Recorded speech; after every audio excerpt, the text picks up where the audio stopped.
Welcome to Conversations with Women in Hollywood. I'm Melissa Silverstein, the founder and publisher. Thanks for listening. To get more information about our work, go to womenandhollywood.com. We'd love for your support also. Again, that's womenandhollywood.com. Enjoy the show. Today's guest is the director Meera Menon. Her first film, Farrah Goes Bang, won the Nora Ephron Award at the Tribeca Film Festival. Her second film, Equity, comes out on July 29th. Hi, Meera. Thanks so much for joining us. No problem. I'm excited. No, I'm so excited as always because I love women in Hollywood and I love you and I'm such a fan. I am a super fan of yours too, and I'm so excited for your second film to be coming out, Equity, on July 27th. So I always start by asking directors and creative people to give us a description, the log line of the film.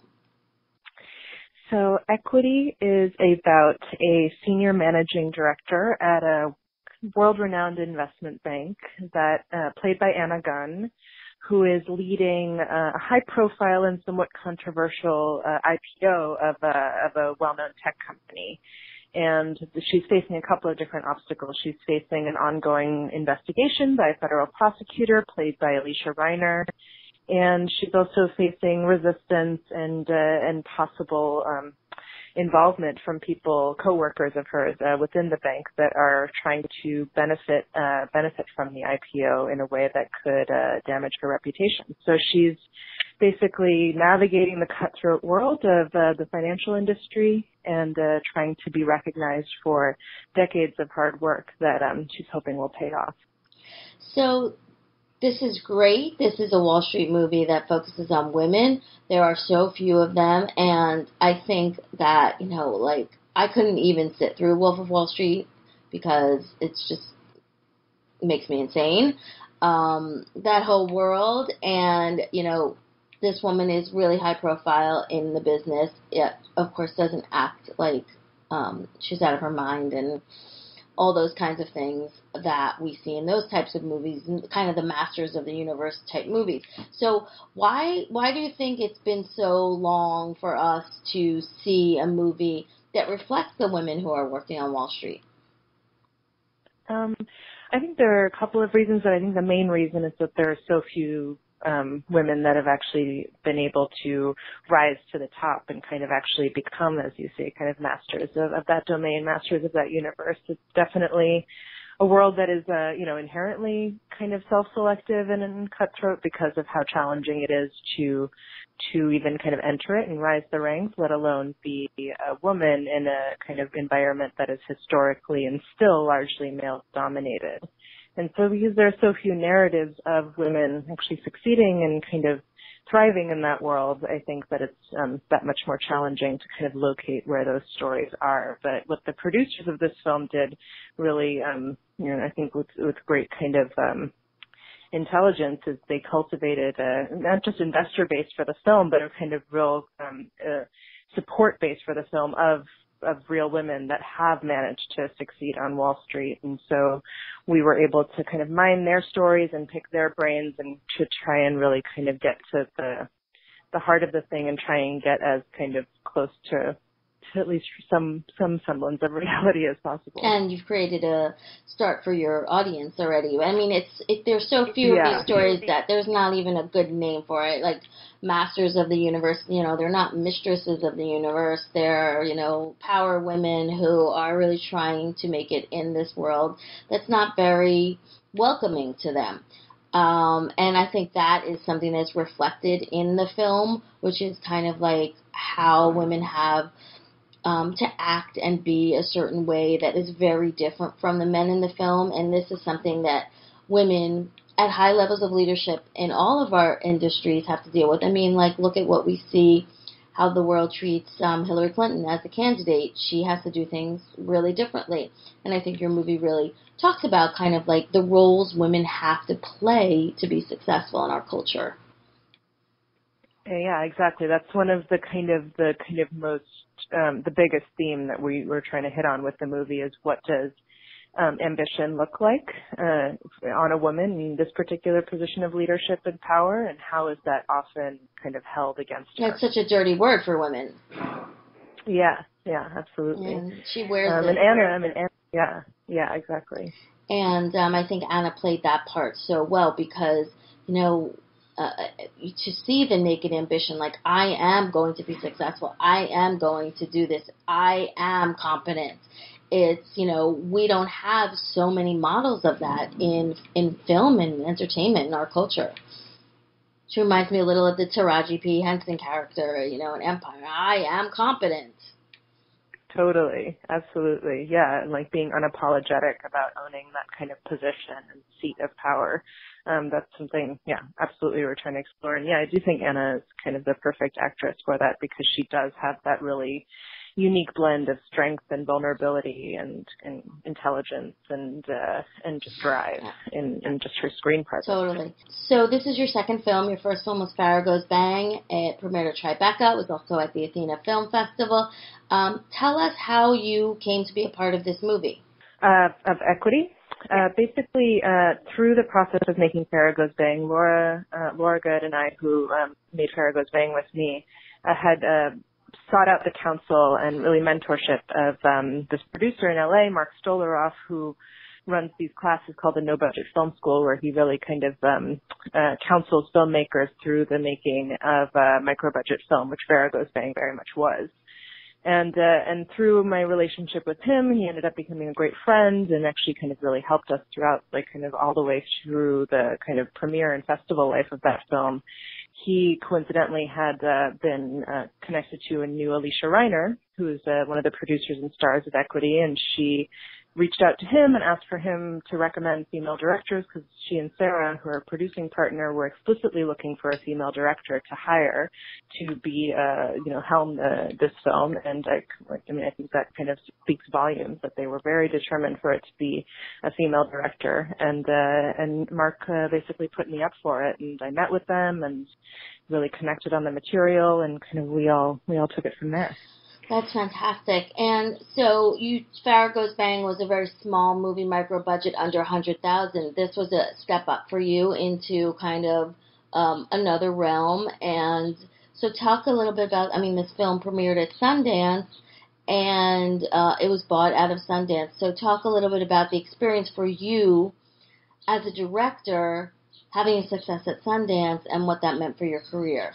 Well, it certainly kind of was like a next level of exposure and kind of brought me into a whole other set of conversations. For the longest time post Farrah Goes Bang, I was looking for representation, looking for agents, looking for that kind of connective piece that I needed to kind of put myself up for those bigger jobs. And I was able to really get those things in motion only after Equity premiered at Sundance. And so having that kind of next level of exposure has allowed me to kind of just get those next pieces in place to just put myself up for. Well, you and I talked about how you didn't have an agent, and so now you have an agent, you have a team, you said you're at WME, and are you getting different, you're clearly going to get different kinds of opportunities because they have them in their shop. They know what the opportunities are out there to give you access to these opportunities. And I just want to give people an understanding of like what that means for your possibilities. Yeah, it's just one of those things that you just really, that is kind of really essential to plug yourself into the pipeline of work and kind of next level material in terms of scale. I think it was one of those things that I knew after Farrah Goes Bang I needed to be able to scale up and do bigger and kind of and broader things. I've finally been able to kind of get that piece in So did they get in touch with you at Sundance? Were the different agencies? Did you have several meetings and went with this agent? Like, how did you make that decision for yourself? I did, I had a couple, not, too many, but I did have a couple of conversations during Sundance and right out of Sundance, and the agents I met with at WME just were really just kind of immediately, just people I kind of immediately connected to, really kind of had a great sense of material and story and just had an incredible client list, and I just like kind of was, it was just like kind of the best connection I made just on a kind of both creative and. And so now, how did the meetings go with you and your agents? Like, how are you navigating this next step for your career? Basically a process right now of me reading material that they're sending me and them getting a sense of what my sensibilities are and me getting a sense of kind of what type of projects are already out there, already kind of in place, looking for directors. So that's kind of been the process so far. It's just us kind of feeling each other out and also them kind of sending me stuff, and if I respond to it, kind of putting me up for stuff. And then I think the next kind of step of the conversation is also me incorporating projects that I want to develop, projects I want to write, and kind of bringing it to them and figuring out how to package it, and just like having their expertise and knowledge of kind of who the players are and where all the kind of pieces of you know, either money or production companies or, you know, kind of who the players are to kind of like put together and kind of involve me with to get that next project made. Yeah, that makes a lot of sense. And so you want to continue doing some writing, but you're also really open to directing for hire.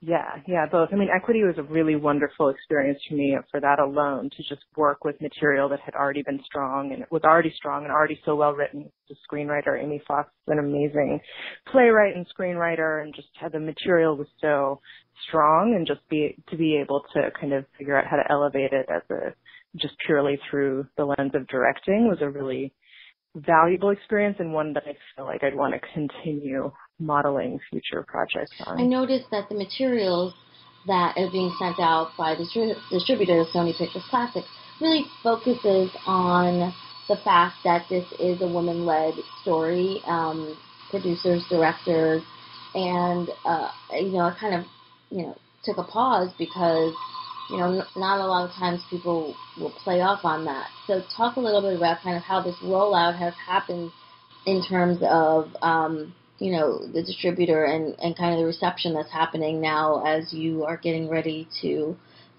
share it with the world.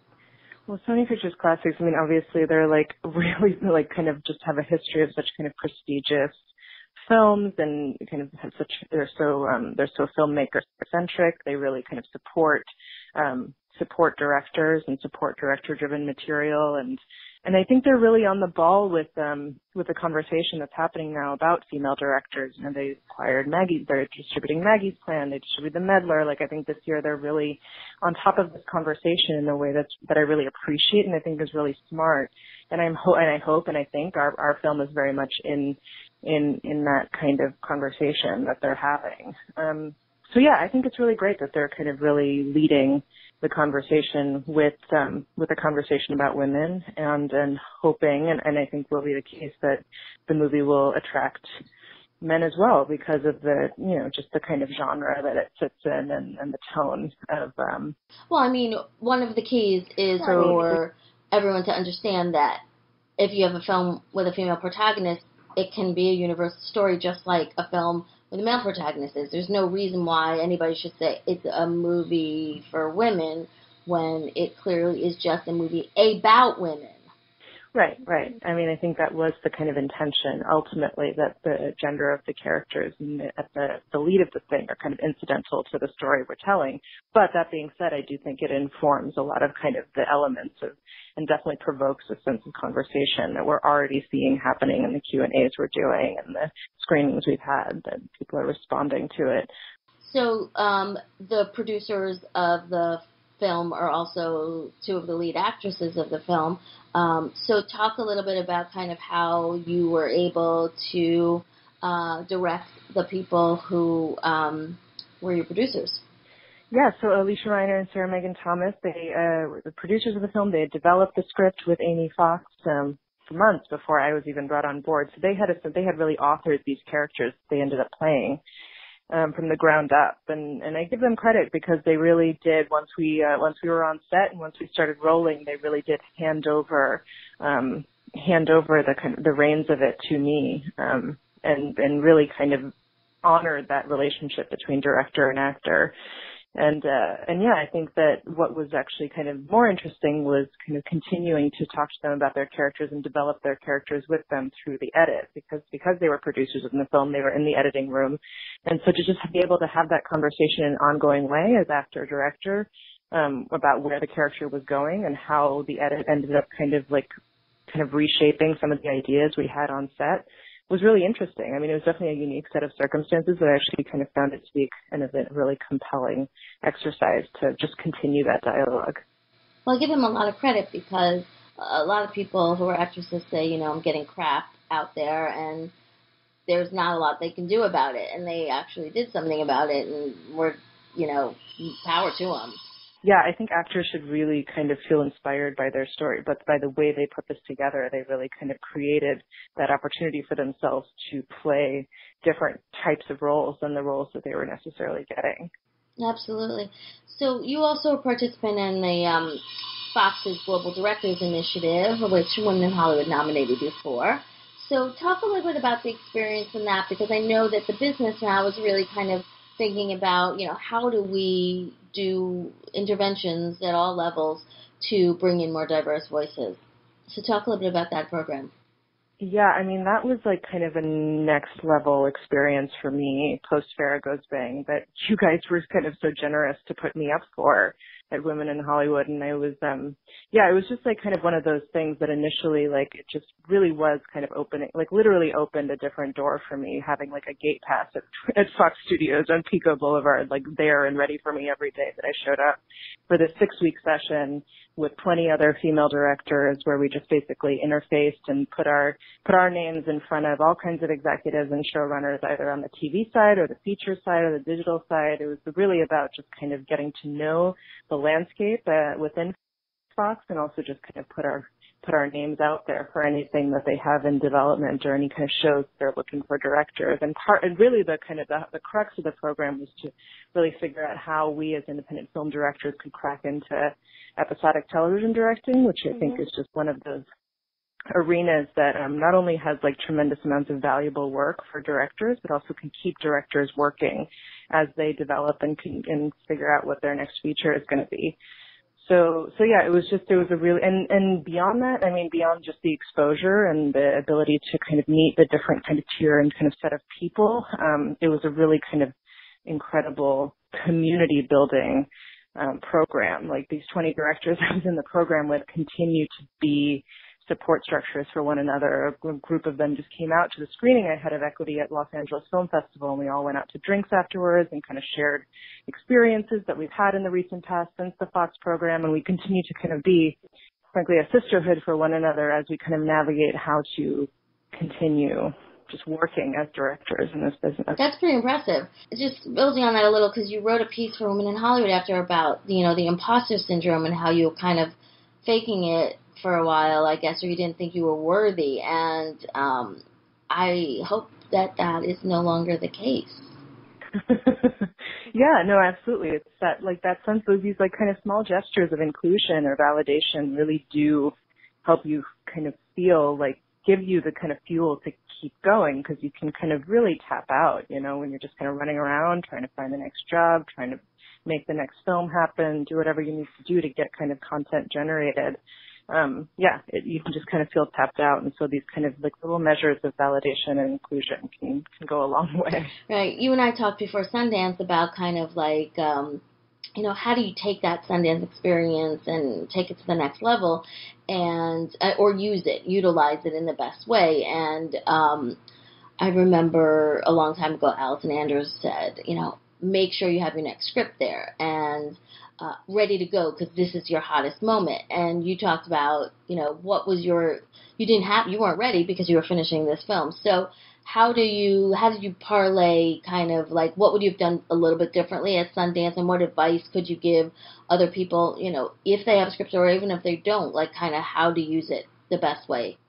Yeah, no, I remember so clearly, like, when we got into Sundance, emailing with you and you saying, have the next script ready, like, know what you wanted to do when you, like, kind of get into that situation. I knew you were right. But it was challenging, because I wasn't necessarily expecting, I wasn't necessarily expecting that kind of next level of exposure, and had just, in the intervening years between Sarah Goes Bang and Equity, just been writing features that I could make for under $100,000 the way I made Sarah Goes Bang, just things that were very accessible at the grassroots level. And so once I got into Sundance and had this kind of, or once Equity got into Sundance and I had this next level of exposure, I had to kind of take time to figure out how to think bigger. I don't think I had given myself permission to think bigger until that moment. And that's kind of been an ongoing process for me, is like figuring out what the next move I want to make that really scales up and presents myself as, not just capable, but wanting to do things that are just bigger in scale. And do you think that guys think bigger automatically because they have so much more access to opportunities? Maybe. I think maybe that is the case, because I have always, since day one of like setting out trying to make a name for myself as a director, tried to think about what I can do just in the confines of my own resources, what's immediately available to me. And part of that is just thinking like an independent film director, but maybe part of that is just assuming that those kind of bigger opportunities weren't available to me, so I was going to have to carve out my own. Mm-hmm. So yeah, I think that might be the reason. So you could, you might have had one trajectory that you thought of your career, but now with these opportunities available to you, you can see a different trajectory? I think so, yeah. I think I'm seeing things in a different way for the first time and feeling confident in myself to go after those things. Kind of unapologetically and aggressively. Yeah, and with ambition. Exactly. And I think, so I'm getting a sense that, in general, people are paying way more attention to the lack of diverse voices in the entertainment business. And so thinking about that in terms of, you've been doing this for a couple of years now, do you get a sense that, something is, the firmament is shifting a bit underneath people and they're really starting to, push in a different way and more receptive to different voices?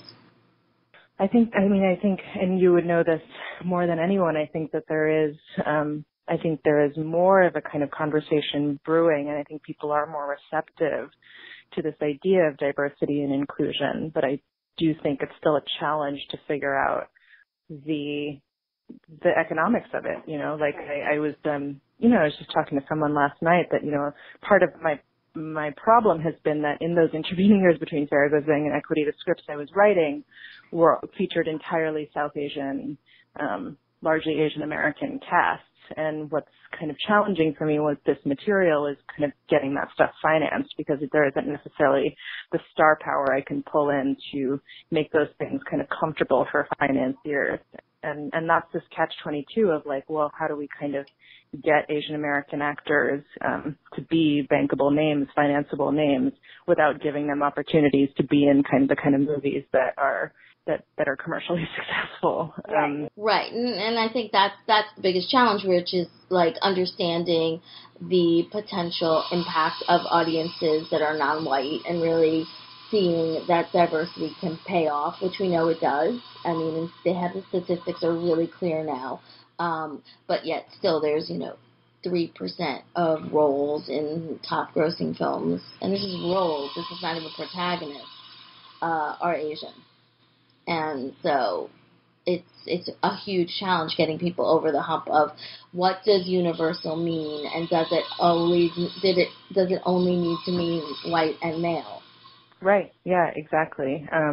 Do we have to kind of keep those lists so small and narrow-minded of like the names that are quote unquote, bankable? Right. And speaking of these lists, this is the thing I hear all the time. It's like, this is the hardest thing for women to get the access to the top tier movies, which are, monetarily lucrative. It's like, how do you get on this list? Which, right. people deny exists. Do you feel like, and does the Fox give, did you get on the Fox list, the TV list? Because it's not only the film list, there's a TV list. And they say there's 15 women and they're all working. So it's just like, there are not only 15 women. That's bullshit. Any thoughts? Do you talk about that list with your peers? Yeah, I do. And I get the feeling that, like, you know, increasingly maybe I'm showing up on, like, kind of a handful of those lists. But, you know, my concern is that maybe I'm just the kind of, like, a kind of token presence on that list. And they're still kind of, like, locked within, the decision makers are still locked within that kind of paradigm of, like, wanting to go with the person that has the extensive filmography that I may not necessarily have, but how do I kind of acquire that extensive filmography if, like, someone doesn't take it upon themselves to just, like, choose the person on that list that that is best suited for the job, not just the person that has gotten the most opportunity. It is a catch-22, really is. Yeah. Okay, well, thank you for your time. We're going to encourage everybody to go see Equity on July 29th, and it's going to open in New York and LA, I believe, and then roll out to other places. And am I correct on that? Yep, exactly. Great. And so thank you again for your time. Thanks, Melissa. You know how much I am appreciative of everything you do, both for me and for women in the biz. It is, you know, our goal at Women in Hollywood is to give everybody the opportunity to see stories that matter to their lives. And we want to see more movies that that reflect us. And we believe women's stories and diverse stories are universal. Totally. So it's where we are. But have a great day and good luck with everything. Thank you. You too. Bye. Bye. Soon. You've been listening to Conversations with Women in Hollywood. This podcast is produced by Adam Shartoff, and music is by Laura Cartman. To find out more about our work, go to womenandhollywood.com. You can also find us on Facebook at Women in Hollywood and on Twitter at WomenAHollywood. Thank you for listening.